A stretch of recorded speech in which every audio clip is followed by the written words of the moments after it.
Thank you for joining us. We'll get started in about 60 seconds, just letting more people sign in.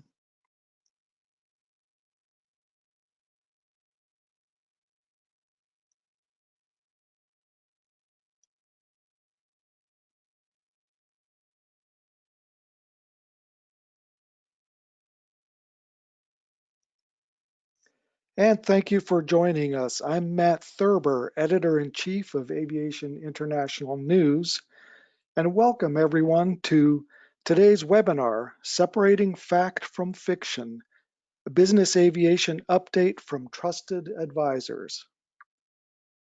Today, we're going to look at how business aviation companies are not only adapting to the new reality of surviving the pandemic, but also carving out a path to success in difficult times. We'll examine the facts about business aircraft operations and aircraft sales, plus benefits still available to buyers such as bonus depreciation, offering their aircraft for charter flights, and how using an LLC can provide benefits for liability protection. We have an excellent set of panelists today, starting with Jay Messenger, CEO and President of Messenger Jet Sales, Keith Swirsky, Esquire, President of GKG Law PC, and Dan Drohan, CEO of Solaris Aviation. So this is an interactive webinar, and we'll be having a conversation with our panelists. We welcome your questions, and if you just type your question in the webinar question field, we'll address them during and at the end of the webinar. We'd like to thank Messenger Jet Sales, GKG Law, and Solaris Aviation for sponsoring today's webinar. First, we're going to start with a poll question to assess participants' opinions, and then we'll move on to a conversation with our panelists. First poll question, is your flight operation back to flying trips for clients or company executives and not just for pilot recurrency? We'll give you about 60 seconds to answer that. And so far, wow, it's looking fairly even across all the questions. Very interesting. Still a decent percentage said they aren't flying very much. And we're getting most are flying, some for pilot recurrency, some still aren't flying. Okay, that should work to wrap up the poll. And we're going to show the results briefly. 27% said we are flying business focus trips. 29% were flying, but mostly for passengers who are going leisure trips, and 20% pilot recurrency and maintenance. 24%, fairly high, still aren't flying very much. Thank you very much. So first, we're going to hand it off to Jay Messenger for a short overview on what he's seeing in the industry right now. Jay, over to you. Thanks, Matt, and thanks for everybody for joining us and for my partners in sponsorship for this. Very proud of that. I wanted to take a minute and just talk about just separating, just as the title says, separating fact from fiction. I thought I'd point out a few facts and then point out a few fictions and then a few rumors. Fact, COVID has had an effect on several areas of our industry. Actual buying, I remember that in March and April, people would call and say, I'm going to never fly on a commercial flight again. And frankly, to me at that point, it was just cheap talk. Were they frustrated? Would that really transact? Would it translate? And actually, starting in June, it has translated. And we have never been as busy, working very hard, taking those people who in many cases, most cases, are first-time buyers, high net worth individuals, and helping them buy their first airplane. Very, very exciting. And as you know, when people buy a first airplane, pilots get hired, insurance policies get sold, hangars get rented, maintenance gets done. So it really kicks off wonderful things for our industry. Demand is increasing, another fact, and it's increasing for individuals. Corporate buying is pretty much retreated right now. And as you can see from the survey, you can see that there's still not a huge back in the air thrust. So the corporations are sitting back for the moment. Fiction. Pricing is affected upwards. There have been several articles written that clients, my sellers or owners have sent saying, Jay, look, prices are going to go up with all this new demand. That's, in my opinion, fiction. I think prices, people that are coming in now with all the vigor to be first-time buyers are looking at the opportunity that is created by some of the COVID experience. And we're finding that to be 5, 10, 15%. In some cases, as much as 20%. By the way, that's a much more sustainable number than we saw in past pandemic-like events, like, for instance, 2008, when prices dropped 50 to 70%, or between 2015 and 2017, when the price of oil went from $150 a barrel to $25 a barrel, and almost all capital spending was affected. So I don't believe that this demand is going to necessarily make prices go up. I haven't, although, seen a huge amount of supply coming in. But remember, though we've got a huge amount of demand from the first-time buyer, the corporate buying has almost all stopped. So it left the supply and demand ratio still fairly balanced. Fiction. Stability in the market is returning. I still think that there are people who are watching and waiting and not necessarily back in the market like the corporate side. So I don't think we're back to as stable an environment as we'd like, although we're back to a very busy environment. Fiction or rumor, huge discounts.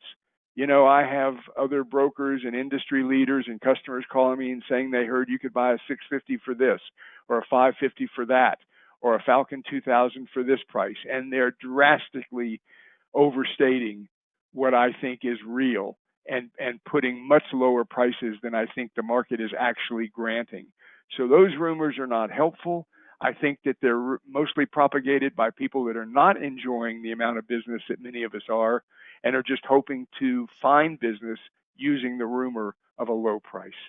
So that's what I'd like to start out with. So Jay, if you're seeing so many potential new buyers, especially people who've never owned business aircraft, how do you explain the benefits, but also the realistic challenges that they're going to be facing, so that they have the right expectations? Great question, Matt. And it is so important that people come into this industry with the right expectations. You know, we talk some people out of buying because it's just not right when they articulate on the front end what their expectation is, either about the cost or about the operational strategy or what it really means, or that they're going to have a charter company, and Dan will speak to this, basically pay for their airplane by guaranteeing huge amounts of annual use. We work really hard to bring somebody in, and on the very front end, take them down some parallel paths by not only engaging us as a broker, but someone like Keith as a legal and tax strategist, and someone like Dan as an operational strategist, so that we can start at the very beginning to address, allay, or make sure that we align their expectations with the reality. And it's complicated, by the way. There's a new language to learn. There are new techniques to understand. There's a lot to being a first-time buyer, and we're proud of what we do to help them and coach them through the process. Great. Thanks very much, Jay. And we did get a request from a listener to turn up the volume, so I'm going to try to speak a little more closely to my mic to help with that. But anybody, please let us know if it's still a problem. And so let's move on to Keith Swirsky. What are you seeing now? And tell us a little bit more about what's going on from the legal perspective. Thank you, Matt. No one's ever complained about not being able to hear me, so I don't think that'll be a problem. Thanks to AIN for having me, and to everyone who's joined for today's session. And I also want to say I look forward to discussing these topics with Jay and Dan, who are highly respected in the industry and are my co-panelists today. So I think, Matt, you hit the nail on the head. I mean, my perspective is the legal side, not the sales side that Jay has and the management and operational side that Dan has. So what I get involved in, as everyone knows, is the purchase and sale transaction structuring and the operational and ownership structuring and the federal and state tax planning and IRS and state tax audits and those kinds of things, and actually personal use issues, which I'll come back to in a moment. So my world is a little bit different than the other panelists and perspectives, but I'm not surprised at the polling outcome because based on the continuing conversations that I've had with clients and industry professionals and industry events that are either virtual or actually starting to be live again, this is exactly what I'm hearing. The polling results is reflective of what I'm hearing. And you know, I also agree with virtually all of what Jay had to say about fact and fiction. And I am seeing a lot of first-time buyers. I'm seeing a lot of first-time buyers in the area of fractional. Those tend to be buyers that do not have business use for aircraft, and they are first-time buyers specifically having conversations with me about not wanting to fly on commercial and not having really experienced too much private aviation historically, maybe the ad hoc charter, but they're moving into the fractional world or looking for other options, such as block charter from a management/charter company, or any other kind of the products and the derivative products that are in the marketplace today. I'm also seeing in today's marketplace a lot of tax motivated purchasing. That's not only tax motivated, that's financing motivated with the incredibly low interest rate environment that we have, and pricing motivated. Jay said a fiction was that prices are going to go up. Indeed, they haven't. You know, they certainly in some makes and models, I see stabilization of prices, but in general, prices have come down significantly over the last 6 to 7 months, creating a very attractive pricing environment. So I'm seeing a lot of strategic buyers trying to obtain a big write-off, low cost of financing, and an attractive pricing environment. I think there's a fiction associated with how quickly a deal can get done, because in particular with a much higher percentage of financing going on in today's market, financing has become the long pole in the tent. Once someone like Jay is engaged and has a clear target on what he's after, I find he can go much faster and than the banks can, and the clients are usually behind the 8 ball in completing their due diligence and submitting that to the banks, or even finalizing their selection of a lender. So the process can go much faster on the purchase than it can on the financing. So that is an interesting dilemma at the moment, because of the need for a lot of these buyers associated with their end of year purchases that are happening now to get their write-offs in 2020.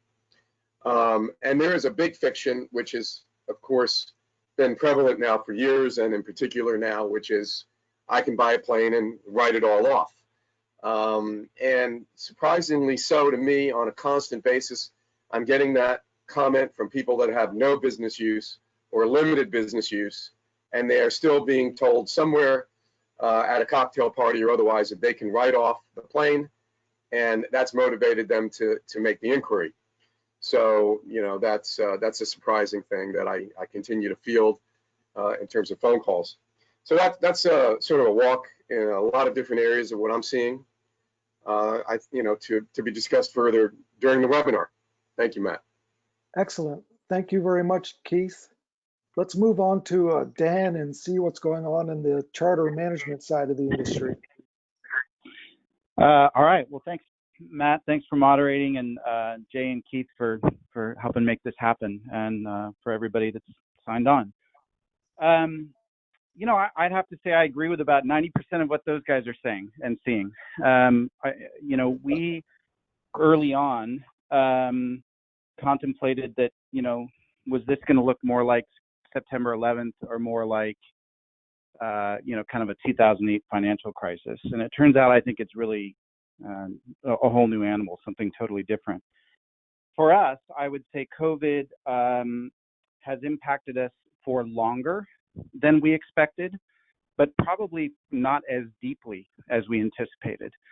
We sort of went into the April doldrums where our flat activity fell off to about 5 to 10% of normal.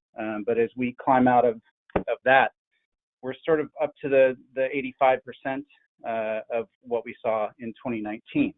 So, I think originally we anticipated, a lot of people anyway were talking about sort of this V-shaped recovery that we would all see in the industry. And I think it's ended up looking a lot more like a check mark. I heard it referenced the other day as taking an elevator ride down and taking the stairs back up. And that's pretty much exactly what we've seen. Interestingly enough, this same time period last year, if you looked at an average week of Solaris operations, we had about 85% of our airplanes that had flown in the previous 7 days. And that now is at about 60. So from a fleet activity perspective, though I agree with the poll numbers that came in, we're really sort of seeing folks, and that doesn't include the maintenance flights and the exercise flights or the training flights, but we are seeing airplanes flying. So I'm a little bit surprised by those poll numbers, Matt. I have to say I expected to see, returning to leisure flying or moving people around to second and third homes. That's primarily from type of operation. What we're seeing is that aircraft owners are using their airplanes to get between different homes or whatnot. Business flying, I back up exactly what Keith and Jay are seeing, that's just off right now. We're probably off by 50%, but commensurate with that is this increase in sort of personal flying. So people are definitely still hunkered down a little bit. International flying off significantly still, though I don't think that's through a lack of desire. I think it's through a lack of openness and ability to get places. I suspect there are folks on the phone who are operators that are seeing the exact same thing. So, I think from a briskness of the business, and I think recognizing that Jay and Keith see this transaction side much more than we do, and obviously our engagement with these clients is much more long-term and more frequently over the days and weeks and months. But we are definitely seeing the results of Jay and Keith and their industry brethren's work. That the fleet development side of our house is brisk. The charter side, slow to recover, but getting better and better each month. So back to sort of fact and fiction, I think we all walked into COVID expecting, this virtual meeting renaissance. I have to say, I have found, I sort of got over the Zoom call mystique within about 3 weeks. And like probably most of the people listening, I am as anxious to get back to in-person meetings as I can be. I don't think we're on the verge of some sort of virtual meeting renaissance. I think I'm seeing our owners wanting to get out on the road as quickly as they can. It's really more about the openness and willingness of the people on the receiving end to meet with people. So that's kind of what I'm seeing from the proverbial 35,000 foot level, Matt. Thanks, Dan. We appreciate hearing what you're seeing out there. So I wondered if, and this is kind of addressed to all three of you, what constraints are holding things back right now? I mean, like Jay, for example, if you've got a customer saying, yes, I want to buy this airplane, I want to hire a crew to fly it, get insurance, financing, etc. Are there constraints that are holding that back? And I mean, can they jump in and start going on trips right away, or is the pandemic causing some extra constraints that are just making it harder to operate these days? Well, let me speak to it from a transactional standpoint. Dan can speak to it then from getting up and getting going. But from a transactional standpoint, much of the process that we were used to in terms of showing people the airplane, inviting them into a client's hangar, being present at a pre-buy, supply chain side of things, those have all been impacted, some more, some less. We're finding that people are a little less willing to travel to see an airplane than they might have been, or to send the size of the contingency of people to have looked at it that they would have. In terms of getting to the maintenance facility, many of the maintenance facilities are very restrictive of who can come in, even maintenance personnel from the owner of the airplane or maintenance personnel from the buying side. So there's a lot less hands-on, and it's much more Zoom, if you will, to keep everybody informed. I think that that the supply side, I know that when we're doing contracts, and Keith can speak to this, we're very careful about putting in outside dates now that might be restrictive of what a supply side could bring to the need for parts, as we are seeing challenges there. Overhaul times for engines that have to go out are elongated because of supply side issues because of COVID. But I think being able to get up and going and hire pilots, Dan can speak to that, but that's not really where I'm seeing the constraints. It's just in process of the transaction around the inspection and the viewing side. Yeah, I would agree with that, Jay. I think that's spot on, and I sort of view the startup process as a multi-tiered or a multi-channeled process. There's the pre-buy portion of it. We're seeing delay times just to get inputs, and of course now we're into that year-end madness that we always see, and so people are freaking out about, can we get the airplane in early enough to get it out early enough to get it done by the end of the year and get a first operational or first functional use flight. So that's one thread that we have to pull. The second one is sort of the spooling up of a first-time buyer, and I think a focus of our conversation today is this notion of first-time buyer, people coming in from the fractional charter side of the house and over into the fully owned portion. And so there's I'm going to call it a longer runway that needs to happen to the first flight for that type of client. The hiring side, what we're seeing, it was constrained. Many of you that are listening probably know that I'm not a big believer that there was a major quote unquote pilot shortage going on. I think there was a shortage of really qualified pilots. And I think we've got a lot of issues as an industry to try to solve that. I don't necessarily believe that the furloughing of airline pilots is going to solve any problems, but it certainly creates downward pressure on the business aviation side of the house. But I will say, in short, it has not been difficult for us to staff accounts for the last year or so. And then you've really sort of got the, where do we go? People are trying to get first functional use trips done, and they have nowhere to go. So that becomes an element in this whole process as well. Thanks, Dan. Very interesting. And I would also ask, and maybe Keith has some insights on this too, has the ability or the lack of the ability of the FAA to travel held up, like onboarding new airplanes or other regulatory requirements that apply to a charter management operation, or just putting new airplanes in service? It's a great question. I'll just speak to our side of it, and then Keith can answer from his side. I have to say that we've been really impressed with the FAA over the last 6 to 7 months. I don't know whether work from home has been good for their program or what, but we have had really great response and a lot more attention on matters that needed to get wrapped up and done than we have seen in previous years. Yeah, so this is Keith. So, and I only really have an observer's perspective on that with respect to all of the transactions that we're involved in, which are a high volume, but I have seen faster timetables of getting aircraft on air carrier certificates than I've ever seen in the past. So I'd echo Dan's comment there.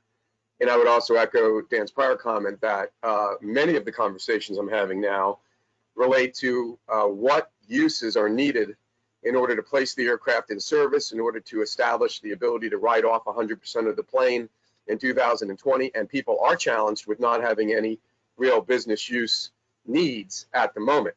So that is a conversation I'm having with lots of clients of what flights will qualify and what is required in order to get that 100% write-off. So that's the biggest hurdle I've seen in what I'm doing. In terms of documenting transactions, there's no issues that relate particularly to the last 7 months versus any other time we've had in documenting transactions. The issues are slightly different. People are focusing more on the force majeure clauses, and Jay did comment on that in connection with the ability to get a plane returned to service. And people are focusing on, closing deadlines and things like that. But that's unique. Otherwise, I haven't seen anything different. Thanks very much, Keith. And we have a good question from the audience and wondering about more detail about U.S. demand versus international demand and travel outside the USA. And the question is, what does the panel think about the future holds for international demand and travel? And I would add something to that, and that is, I've got a friend who wants to take an airline trip to a place that requires a COVID test within 72 hours before they travel. And the problem is he can't get anyone to give him any idea of whether he can actually get a test in the required time frame. His doctor doesn't have any suggestions. He's calling around to urgent care facilities, and he's just not getting a clear picture. I mean, if like Dan, for example, if you had a client that really wanted to travel overseas, is that something you might be able to help arrange for them? Yeah, it's a great question. And I think, again, a couple of ropes to pull on this. So most of our clients actually were in front of the request on COVID testing for their own crew before it really became, I don't want to say popular, but before it became a thing. And so we were helping each account source local solutions to, in some cases we had owners that wanted their crew tested just voluntarily once or twice a week in case a trip came up. Others were testing before each flight. I think that the appetite from the rest of the globe to have Americans there, and not to be political here at all, but I just, obviously we're still on the global radar screen as not having handled this very well, whether we like it or not. And I have seen that in our clients, that they don't want to travel internationally because they're afraid of the reception. We track which countries are opening up and shutting down literally on an hourly, if not daily basis. And so it's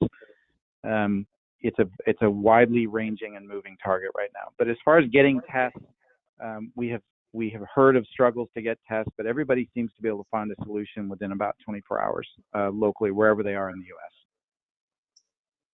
Great. Keith, we have a question that's I'm sorry.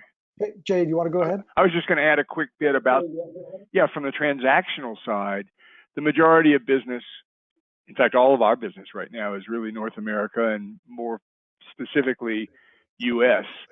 It's very difficult for us, even finding all the first-time buyers, to look outside of our borders in other parts of the world to think about buying an airplane right now and importing it and trying to get staffing, being able to see it, get the airplane to be able to travel.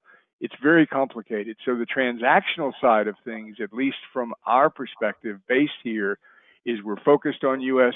domestic airplanes to buy. They're easier to transact.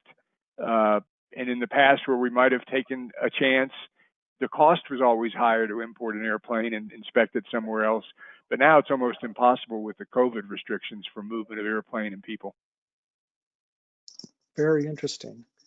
Thank you, Jay. Keith, we have a question that's targeting your expertise, and it's any insights on the recent bonus depreciation potential issues not meeting the business personal usage test in 2020? Thank you, Matt. I'm not quite sure what the question is, but certainly bonus depreciation is here, and we have it. And because of the provisions regarding disallowance of certain uses of the aircraft, specifically business entertainment uses, personal entertainment uses, and commuting uses, one needs to be particularly careful that there are no passengers on board the aircraft with any of those uses. Again, business entertainment, personal entertainment, or commuting. I think it's also important that if you want to have the best possible profile for 2020, you have exclusively passengers on board for a bona fide business purpose. And so I'm excluding personal non-entertainment. Personal non-entertainment is deductible, but ideally you would avoid that if you could. I know some accounting firms are advising to have 2 or 3 flights. I think 1 is sufficient, and I wouldn't erode the quality of flights by having quantity of flights, meaning that if you had 1 good bona fide business flight, that's better than taking 3 flights where the other 2 might be questionable. So, you know, that's the best wisdom I could give in terms of placing an aircraft in service in 2020. Technically, you don't need a flight at all to place an aircraft in service, but the problem arises in that if you don't have any flights, you can't identify the aircraft as a business use aircraft for purposes of avoiding any disallowances. So that's why I've recommended what I recommended. Excellent. Thank you very much, Keith.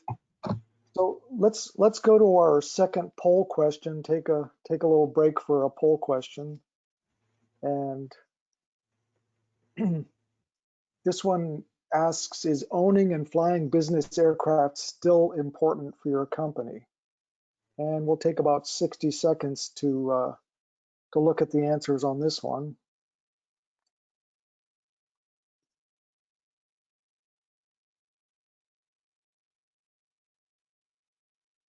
I'm going to offer up a resounding yes. Well, so far, you're right, Dan. The biggest percentage are saying we've held on to our aircraft and plan to keep flying, which is a great sign. Still very strong on that one. Next highest, but still a fairly low percentage, chartering and continuing to charter, and a very small percentage planning to downsize the fleet. Thankfully, 0% have stopped using business aircraft.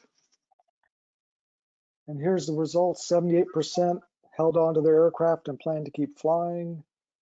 16% charter and continue to do so, and 6% trying to downsize the fleet and minimize the use.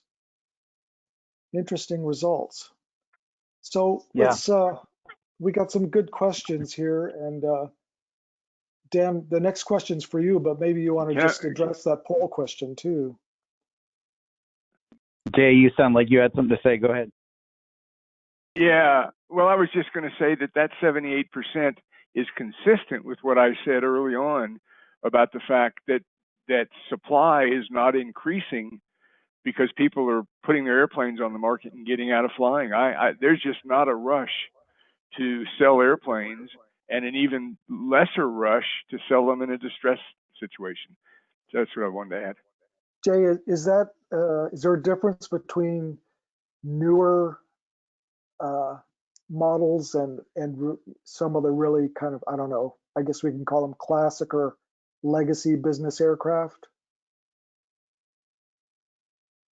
You mean in terms of inventory percentages? Yeah, exactly. Yeah, I mean, we all thought, like, especially after the ADS-B mandate earlier this year, that we'd see a lot of older airplanes flood the market.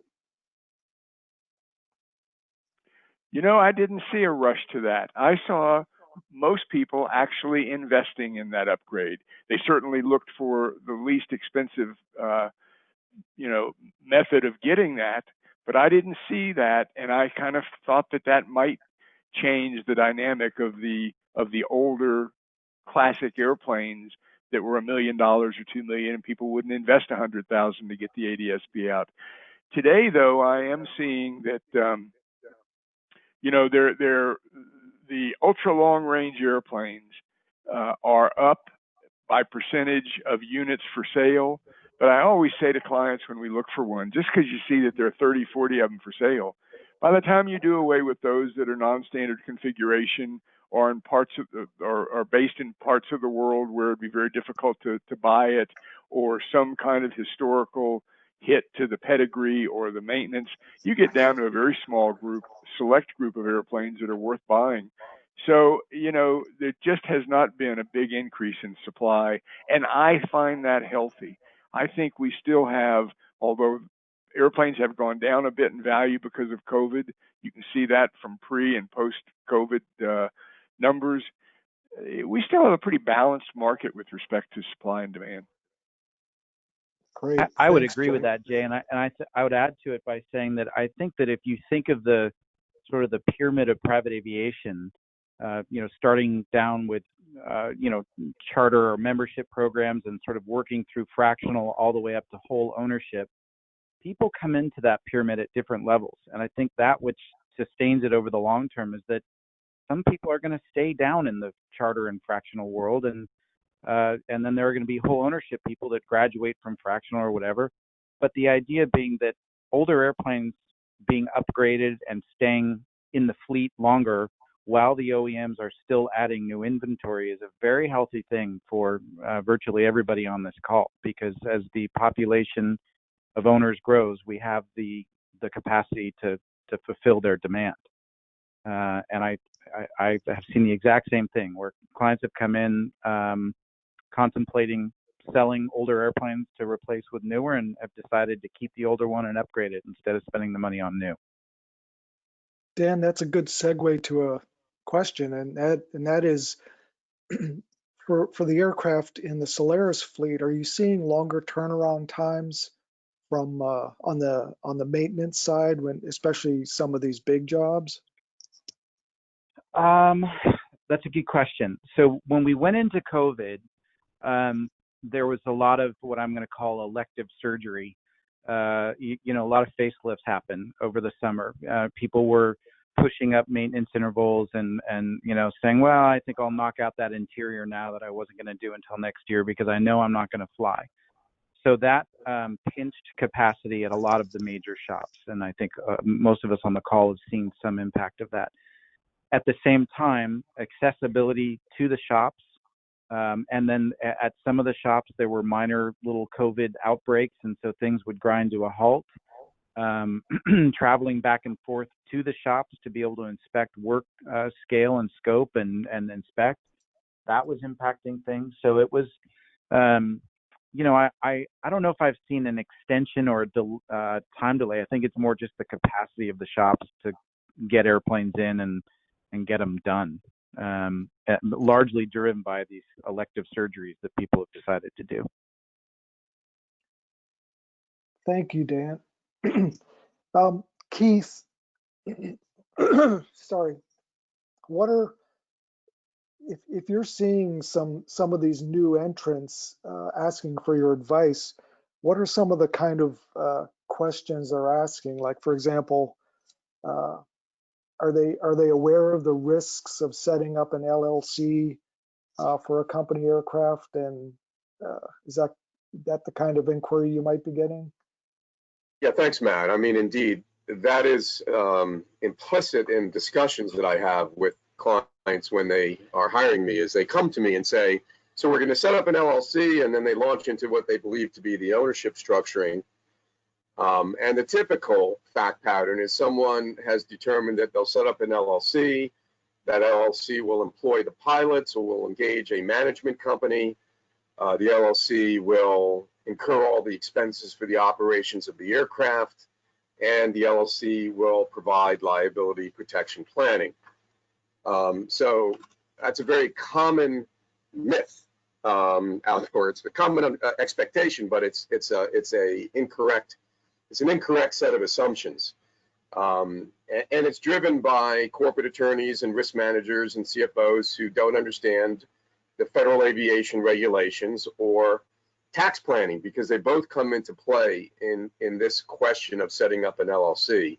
From an FAA perspective, setting up an LLC to operate an aircraft or to engage a management company to manage operations of an aircraft violates FAR 91.501 at SEAC. And so those activities are prohibited by the FAA, despite the fact that it's actually common to see those kinds of things set up that way.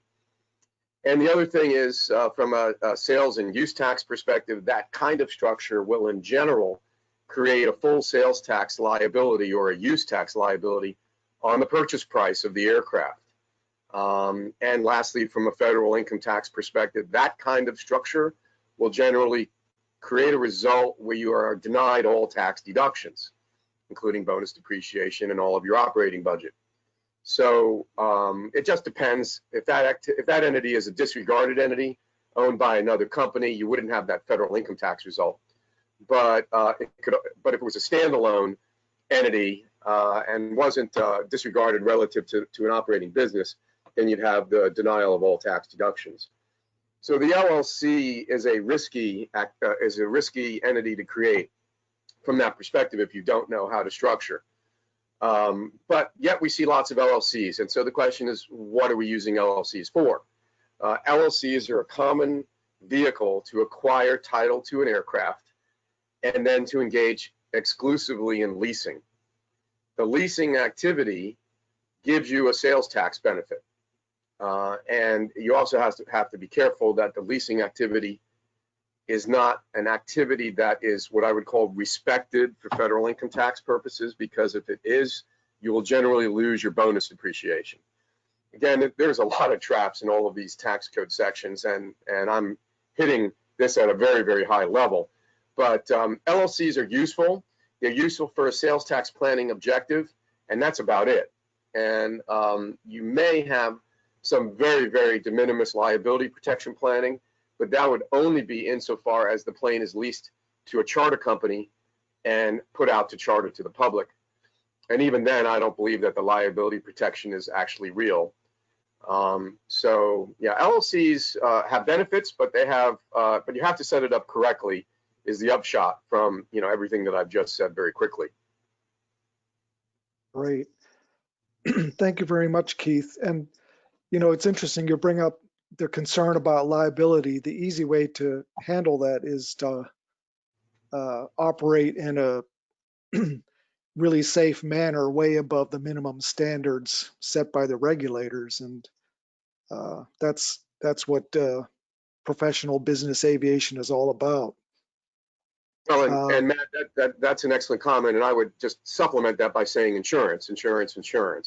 So I always recommend the maximum liability coverage that you can acquire. To me, that's your front line in the event there's an accident or incident, rather than trying to assume that you've got a corporate shell entity veil protection. But of course, safe operation is your primary plan, but your backstop is you have insurance, and that is the best bet. And it's your best buck spent in terms of protecting yourself. Absolutely. I'm going to add to that and say that an existential threat to all of us is the risk of illegal charter, and oftentimes legal structure leads clients. This is what we've seen, and there are much smarter people on the phone that know how to direct people in the right channel and whatnot. But what I see coming in the door at Solaris from an education perspective around people that think they can do certain things that are in direct conflict or contrary to the FARs, and they've been guided that way through friends or peers or other owners, or what quote unquote an aviation professional told them they could do, has led to, I think, almost a state of crisis for all of us. And I've seen over the years, I think that the notion of using charter as from a tax perspective, what we call related party charter, or even if it's being used to offset fixed expense or whatever, when there's a trend towards doing that and operating your aircraft in that manner, we run the risk of a supply and demand issue where there are far more charter airplanes than there are people that are available to charter them. And that leads to sort of the secondary existential threat to our business, which is this race to the bottom that happens where we're all out, slitting each other's throats to get a hold of clients. And it sounds like it's not related to what Keith is saying, but tax structure typically drives how people are thinking about some of this stuff. Well, that's interesting that you bring that up, Dan. We have a question asking about these first-time new entrants in business aviation.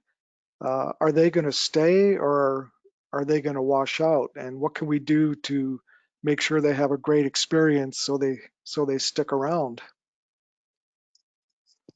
I mean, I have always been a big believer of coopetition. Today, my biggest, fiercest competitors are, we're fighting like hell against each other for a client. And tomorrow, I need one of them to take care of the client I've already earned. And so I think integrity and direct honesty and working well with industry peers is a really critical key to that outcome and that solution.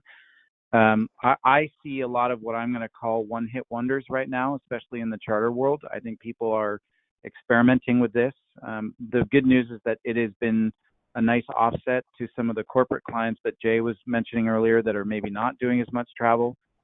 And hopefully for all of us, we capture some of them. But I am a longtime believer that price cannot be the way that we capture these people, that these airplanes cost something to operate. And there is a number at which you're below that point. And unfortunately, when there's too many players on the table or candidates, the price is usually where people go with this stuff. So it's we have to be good at what we're doing. And I think being honest with each other as operators and as industry brethren, that's a good place to start. Jay, would you second that? Matt, if I could add to what Dan just said. Yes, and I would say that price is also a factor when people are trying to choose an aircraft broker. And as an old friend Zig Ziglar would say, price is a one-time thing and cost is a lifetime thing. And if you're focused only on the price, you could get really caught up in the cost.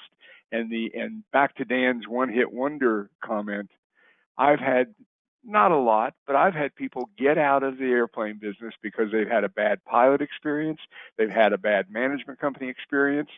It had nothing to do with the airplane or meeting the needs or meeting the mission. It was the ancillary services that just frustrated them and made them get out. And that's getting out for all the wrong reasons, unfortunately. But sometimes it's because people chose a vendor or a process because of price and were disappointed and figured that the entire industry is bad, when really they just focused on the right thing in the original choice.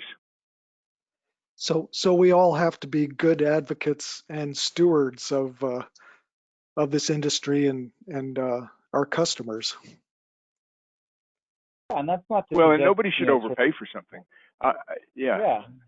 Go ahead. Sorry, Dan. I was just going to say, I'm not trying to be Pollyannish about it. I just, I think in some sense we are our own worst enemy, certainly in the operator side of the business. And I've often found that the best result is had by embracing my competitors as advocates for the business and by advocating for them. We're all made better by each other. Absolutely. Thank you, Dan. And Keith, we have a follow-up question to what we were talking about LLCs. And the question is, well, what is the preferred ownership structure then? Oh, thank you, Matt. And let me just quickly add to Dan's last comment. Yeah, I absolutely believe in the team approach. I think the experience on the front end, particularly with the first-time buyer, to have a team of advisors that know each other well, that enjoy each other's professionalism and can work together for the benefit of the client is huge. So, service and high quality service and caring for your client and doing a good job for your client is a key to success for everyone involved in the transaction and primarily the client.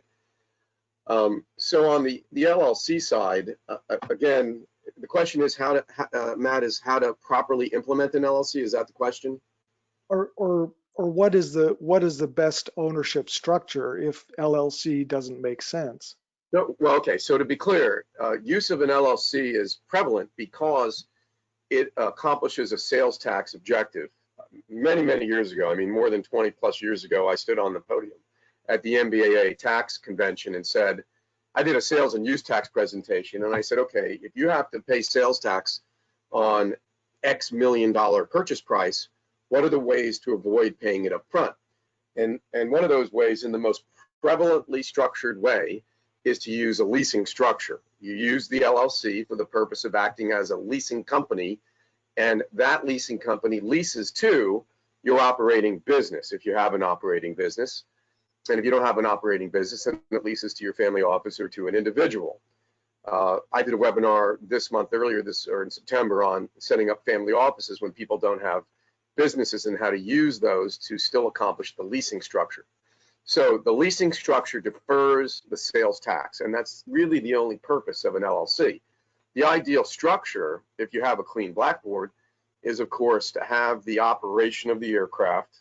That's where you house the pilots, or you pay for the pilots if they're not internal and they're external, where you pay your expenses in your operating business. So when I say this LLC acts as a leasing company, it's sort of like a triple net lease. In the real estate world, think of it as a lease of the equipment only. The lessee, which is your operating business, assumes all operating expenses for the aircraft, 100% of them, the entire budget. So, I mean, if you have a business, then you're going to run it through your business, where you have your biggest tax return and your biggest necessity for an aircraft. When I get involved in planning and structuring, one of the very first questions I ask a client is, you know, how are you going to use this plane? Give me examples of the trips you're going to take on the aircraft, and send me your organizational chart. So when they send me the organizational chart and we start to talk about the trips they're going to take, I identify the legal entities on their organizational chart that have a direct usage of the aircraft.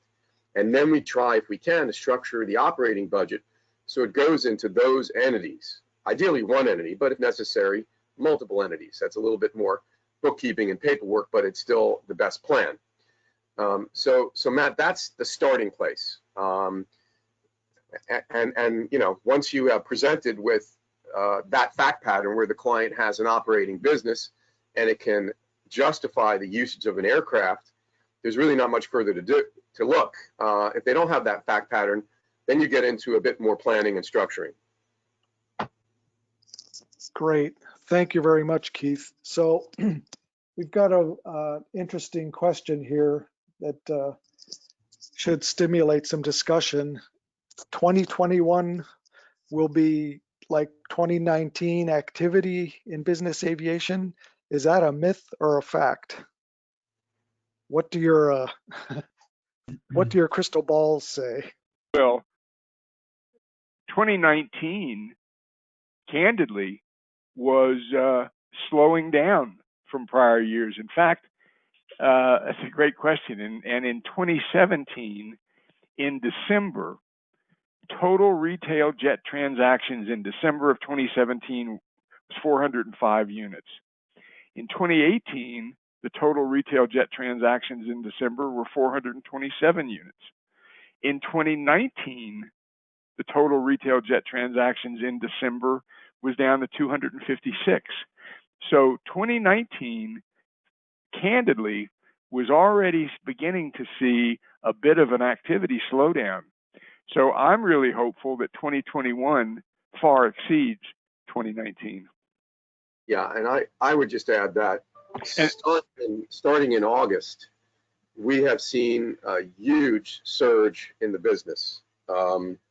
So I mean, from my perspective, you know, documenting transactions and reviewing documents, we're running at a pace that is analogous to 2007 when the market was superheated, and that's where we are now. I mean, we do see some extraordinary buyers, some one-time buyers, which we haven't seen before at a higher volume than we've seen before. But there's no reason to anticipate that that is not going to continue into 2020, certainly. given the need to fly private, and I believe we all agree that more and more people will be flying private over time. So I would Dan, agree with all that. Just to add one more thing to that, though, let me just say one more quick thing. Remember, we don't have the corporate entity back in yet. So Yeah. that's where we'll see numbers really increase. Right now, we're seeing transactions balanced out by first-time buyers. But if we could continue the pace of first-time buyers coming in and get the corporations back to capital expenditures in the area of aviation because they can travel again and international opens up, I think we're going to see a huge boom. Yeah, that's where I was going. I think it's as much emotional as it is anything else. I mean, whether it's driven by a vaccine or global willingness to accept American travelers, whether business or pleasure, I continue to think that one-hit wonders and new entrants to the market coming out of fractional charter or whatever, or just have never traveled privately before, will offset some of that corporate travel. I'm bullish on it, but still cautiously optimistic. I actually met with some of our employees yesterday and said, look, we have to all keep the hatches battened down because we're operating in this this period of unknown. And if there's somebody on the call that's got a crystal ball that knows exactly what this is, then they should unmute and tell us, because I think we're all reacting still right now as opposed to being able to really plan. And if we're reacting to positive inputs, that's great. But I'm sitting here looking at the chart of our activity from the spring that I was referencing earlier, and we all know what April felt like, and we just don't know what can happen in the next 4 to 6 months. and might it be possible that in 2021 the pendulum will swing pretty far the other way, and we're going to be scrambling to keep up with business? Yeah, I'm from the operator side. I think that's entirely possible. And I go back to the trend right now is that we're seeing folks buying airplanes through guys like Jay and Keith, and then putting them on the certificate, not necessarily to pay for them, quote unquote, but because they want the option of being able to be responsive to charter. But as I said earlier, I worry that the charter marketplace gets swamped with willing owners and not enough people to buy them at a retail or fair price to put hours on them, and then it becomes this overly commoditized marketplace that's dangerous for everybody on the call. And that's, again, I think some of that's driven by whether international markets open up. I will tell you that right now, the large cabin charter marketplace is a bloodbath. I mean, it's not there. And so you see G550 and Global Express owners willing to take, New York to Florida or San Francisco to LA flights just to get some revenue flow on their airplane. And that, of course, has downstream unintended consequence on the mids and the light market. So it looks a lot like 2008 from that perspective, in my opinion. Interesting. And Keith, are you cautiously optimistic about the next couple of years? Yeah, I believe there's every reason to be cautiously optimistic, Matt. I would also add that, I've been working on remote work policies for clients as it pertains to the corporate aircraft. So certainly we're seeing a lot of corporations adopt these policies, and they have a flight department. What's going to happen as a result of a lot of the C-level executives working remotely is the planes will have to be dispatched to pick them up at their closest airport to then take them to a business meeting, to then return them to the home, and then return back to the headquarters where the plane is hangared, the home base for the plane. So we'll see a pickup in flight hours as soon as people are more comfortable flying to business meetings. We'll see a pickup just because there'll be a lot more deadheading of corporate aircraft traveling between homes. And so that will increase usage hours per aircraft in flight departments. And it's not something anybody's really thought about, but it's a necessary component of picking your executives up at their homes. Yeah, that's a good point, Keith. And Jay, maybe you could wrap it up with your thoughts on if you're seeing some of these new buyers. Are those the people who are choosing to work remotely and maybe live where they want to live instead of having to be in the big metropolitan area? Clearly, and they're you could almost track that a bit also to the real estate market in leisure areas in Colorado, in the mountains, in Montana. I'm sure maybe in the Hamptons. There are places that are selling today at 20 and 30% above where they were selling a year ago. There's no inventory of these houses, and these people are using, because they're not traveling internationally, so they're using these airplanes to get from home to their next home, to their next home, back to their first home. That's really what I'm seeing happen. Excellent. Well, this has been a fascinating discussion, and Jay, Keith, and Dan, we appreciate your participating and also your company's kind sponsorship of this webinar. So this webinar was recorded and the recording will be shared with everyone tomorrow. And if we didn't get to your question, we'll follow up directly with a response. Thank you everyone for attending and enjoy the rest of your day. Thanks, Matt. Thanks all. Appreciate it. Thanks, everybody.